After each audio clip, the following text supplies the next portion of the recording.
Hello everybody, I'm Sandy Moretto, one of the directors and owners of the UK Alliance of Wedding Planners. I'm also a wedding planner and have been for 15 years. So when I talk about running a small business, that's what I do as well. When you start out running a wedding planning business, many of us work from home. Many of us still do. In fact, I do again now. And it can be quite complicated doing that because it's terribly easy to go and do other things around the house rather than to focus entirely on what we're meant to be doing at work. But if we can get our heads around that, then I'm a great believer that we can have it all as business owners, but we can't do it all ourselves. We just don't have the time, we don't have the hours in the day. So when I talk about putting a team together, I'm thinking about two different sides of things. One is the team that we have at home. So to some degree, that's our family. You know, what are our children doing? What chores could our children be doing that actually we're doing at the moment, that indeed they need to learn as life skills and they perhaps should be doing anyway, even if it's as simple as making their own beds or putting the washing into the washing basket. But aside from the family, what other help can we get?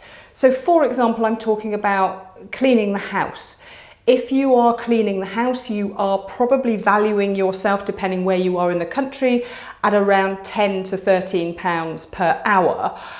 Let's say it takes 2 to 3 hours a week to clean the house.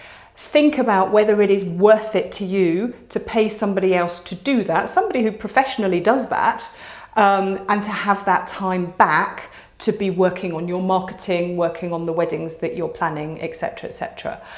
A bit further down the line, ditto, you might get somebody to do some gardening for you. That might not be a full-time gardener that's landscaping for you. That could be someone that comes in, once a fortnight in the winter, perhaps once a week in the summertime, just to take the burden away from you. And then things that don't really cost you anything at all, just thinking about the process of your weekly lives. So for example, making sure that you order your groceries online and that you perhaps always get them on it doesn't matter, 10 o'clock on a Tuesday morning, for example. And then you know that that's happening, you can schedule it into your calendar.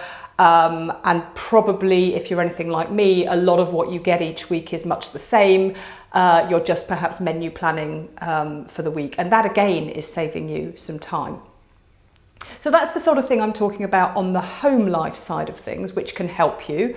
Then on the more specifically work-orientated things, I'm a great believer in looking at all the different tasks that we perform as business owners, because let's face it, I know many of us, I for one, work for a big company where, I was just a cog in the marketing department. Now suddenly I find myself not only being my marketing director, I'm also my finance director, I'm my operations director.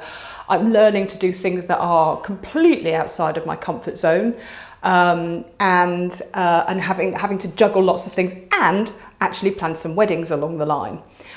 So what I've done is go down the tasks that I have to perform and think, right, what is the best use of my time? So for example, I love to write. So I am very happy writing targeted blogs to my ideal client. And I think that it is better for me to do that than it is to pay somebody else to do it. I enjoy it. I think I'm good at it.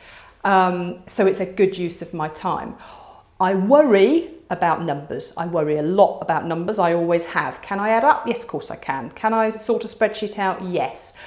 I don't enjoy it. I have laid awake at night worrying about it. So although I do my own books, I hand everything and always have over to an accountant. You may be completely the opposite way around, and that's absolutely fine. But think about what you love to do and what you would be better perhaps outsourcing to somebody else. And then again, further down the line, when we're beginning to earn a little more, it can be really, really useful to outsource lots of admin to, for example, a virtual assistant. I have a wonderful virtual assistant who is never in my office, but we have meetings via Skype, and we know she knows my processes really well, and she manages all sorts of admin for me far better and far faster indeed than I would. I know other planners who have a VA, but also have a PA, so somebody who's actually in the office, perhaps not all the time, perhaps maybe one day a week, perhaps on a Monday, when they come in and you have a bit of a briefing, and then they go away and do whatever it is that you want them to do. So lots of things to think about and lots of potential options. And then obviously much further down the line, when you're really up and running, you might actually want to employ somebody and take on an assistant. And again, that may not be full time to start with.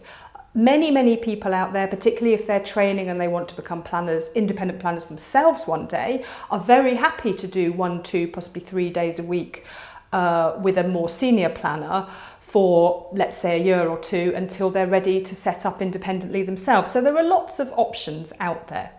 Anyway, I hope this has given you a bit of help, a little bit of food for thought. Please follow us on social media, and when you do, please use the hashtag UKAWP, and then we can like you and follow you and interact with you. Thank you very much.